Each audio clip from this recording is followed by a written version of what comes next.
Question number first में प्रथम 5 पूर्ण संख्याओं का माध्य कौन सा होगा।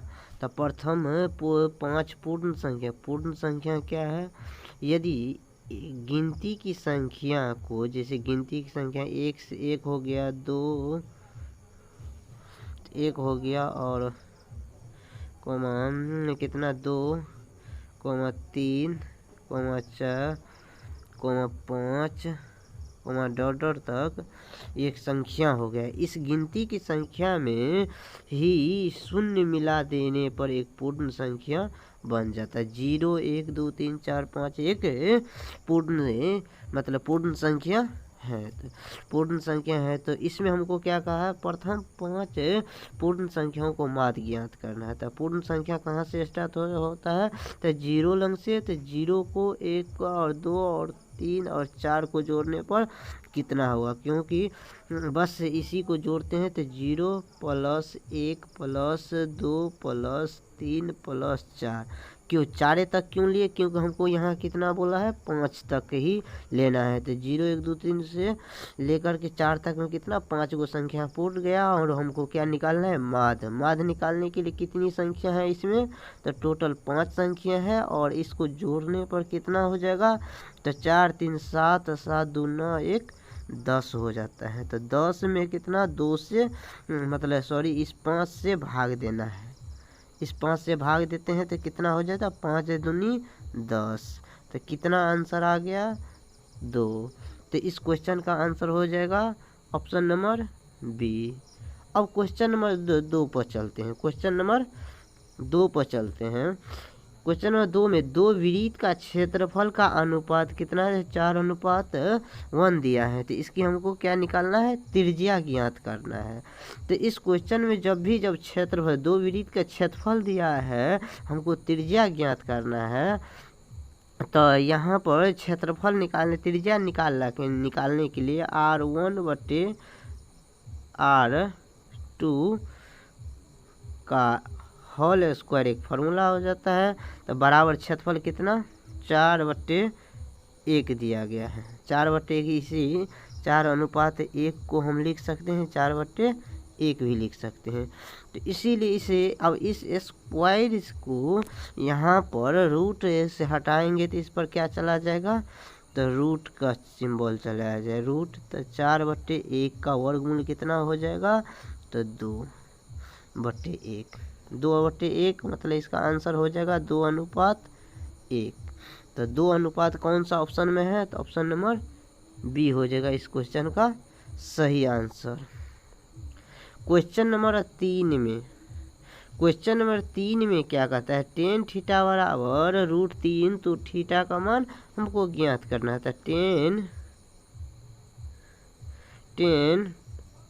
θ बराबर कितना दिया है, √3।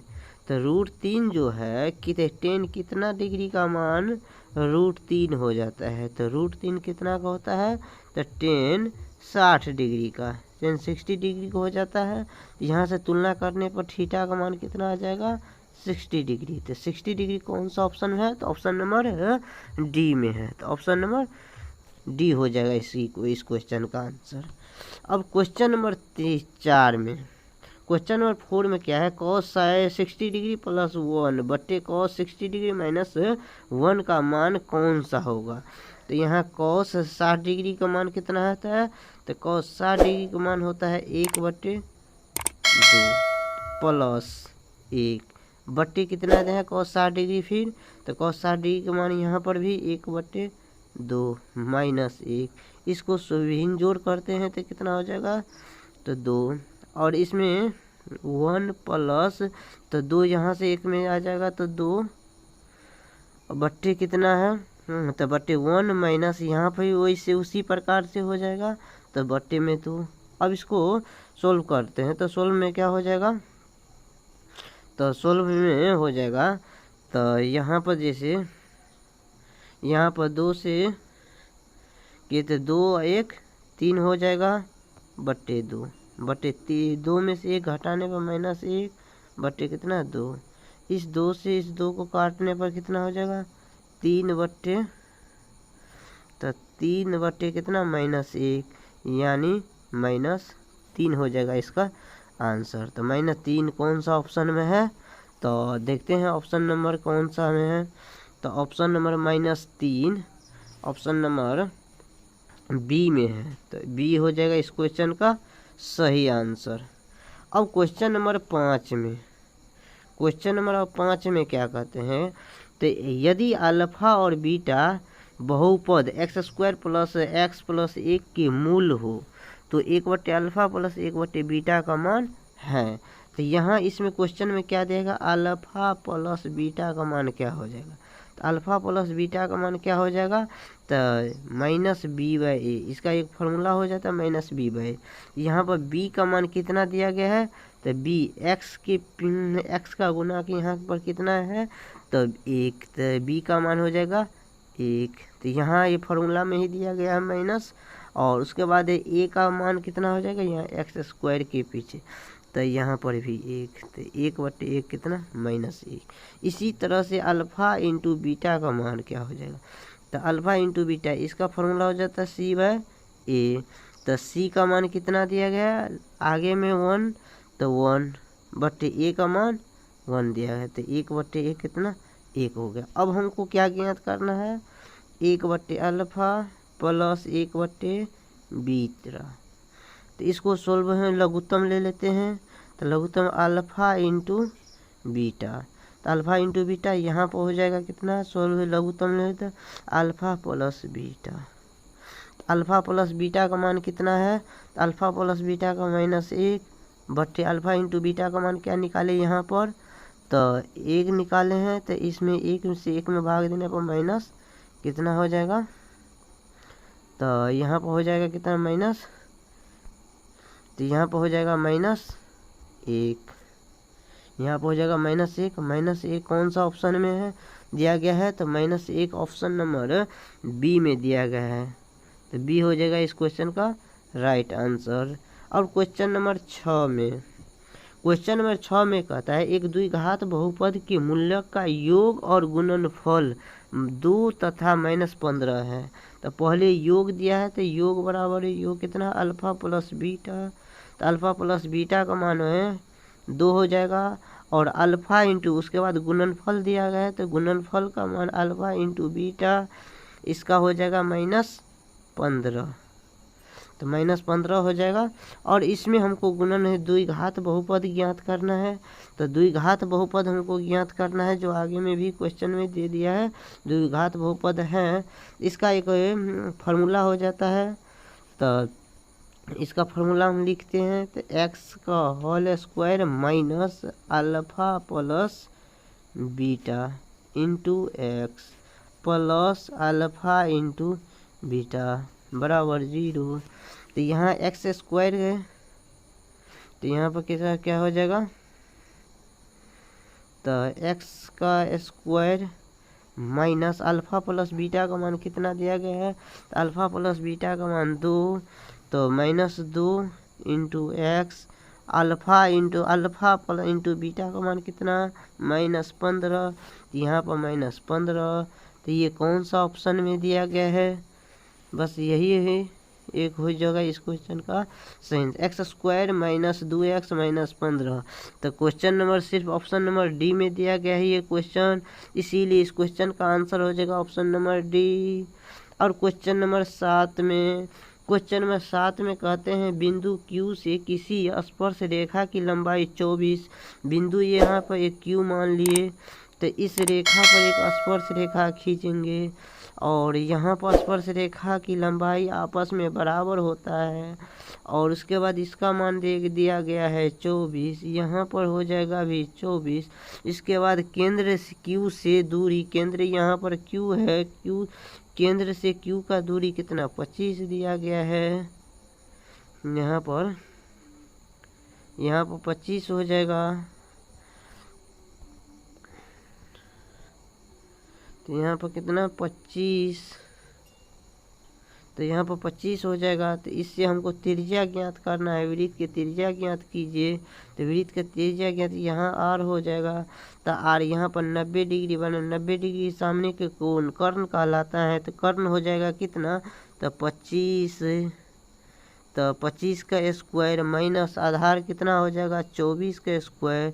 तो लंब निकालने के लंब बराबर फॉर्मूला हो जाता है कर्ण स्क्वायर माइनस आधार स्क्वायर। तो कर्ण का मान हो जाएगा तो 25 का 2 बार गुना करेंगे तो 625 माइनस 24 का 2 बार गुना करने पर कितना हो जाएगा 576। अब इसमें से इसको घटाते हैं तो घटाने पर कितना हो जाएगा, तो घटाते हैं तो घटाने पे इसमें से इसको घटाएंगे तो कितना हो जाएगा 49 का वर्गमूल कितना हो जाएगा 7 कौन सा ऑप्शन में दिया गया है। इस क्वेश्चन का आंसर देखते हैं, ऑप्शन नंबर ए में दिया गया है 7, इसीलिए इस क्वेश्चन का आंसर हो जाएगा 7। अब क्वेश्चन नंबर 8 में चलते हैं। क्वेश्चन नंबर 8 में क्या कहते हैं, बिंदु -4 और 3 स्थिति किस पाद में स्थित है। ये पता करने के लिए आपको एक आलेख बना लेते हैं। यहाँ पर x होगा, x डैश हो जाएगा, यहाँ पर x, तो उसके बाद यहाँ पर y और यहाँ पर y डैश हो जाएगा। और यहाँ प्रथम पाद इसको बोलते हैं प्लस रहने पर प्रथम पाद, माइनस और प्लस रहने पर द्वितीय पाद, दोनों का दोनों माइनस रहने पर हो जाएगा तृतीय पाद। और उसके बाद ये पहले प्लस उसके बाद माइनस रहने पर हो जाएगा चतुर्थ पाद, जिसमें पहले हमको इसमें क्वेश्चन में दे दिया है पहले माइनस उसके बाद प्लस। तो पहले प्लस और उसके बाद माइनस कौन सा पाद में है, तो द्वितीय पाद में है। तो द्वितीय पाद कौन सा ऑप्शन में है, तो ऑप्शन नंबर बी में। तो इसीलिए इस क्वेश्चन का आंसर ऑप्शन बी हो जाएगा। अब क्वेश्चन नंबर 9 में हमको कहता है इनमें से कौन परिमेय संख्या है। इनमें से कौन परिमेय संख्या है, तो परिमेय संख्या का नियम है जिसका वर्गमूल निकल जाए। तो यहाँ ऑप्शन बी में देखते हैं 2 से 2 √2 को काटते हैं एक मरते, तो कितना आ जाता है, तो 2। तो 2 आ जाने पर ये हो जाएगा क्या, परिमेय संख्या। तो 2 हो गया परिमेय संख्या, इसीलिए इस क्वेश्चन का आंसर हो जाएगा ऑप्शन बी, क्योंकि ए और परिमेय ये हो ए √3 क्या है, √3 एक अपरिमेय संख्या है। इसी तरह से ये भी अपरिमेय संख्या है, ये भी अपरिमेय संख्या है क्योंकि इसका वर्गमूल नहीं निकलता है।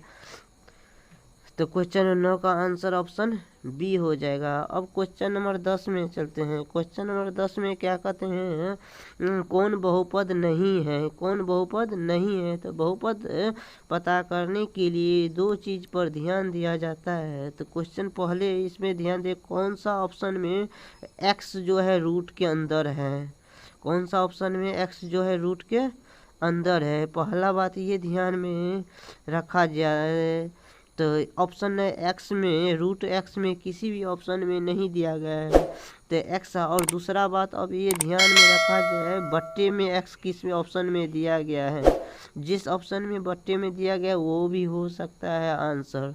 तो इसमें बहुपद में कौन सा हो जाएगा, ऑप्शन नंबर सी हो जाएगा इस क्वेश्चन का सही आंसर। आपको ये वीडियो अच्छा लगा है तो हमारे चैनल को सब्सक्राइब कर लीजिए। फिर मिलते हैं नेक्स्ट वीडियो में, धन्यवाद।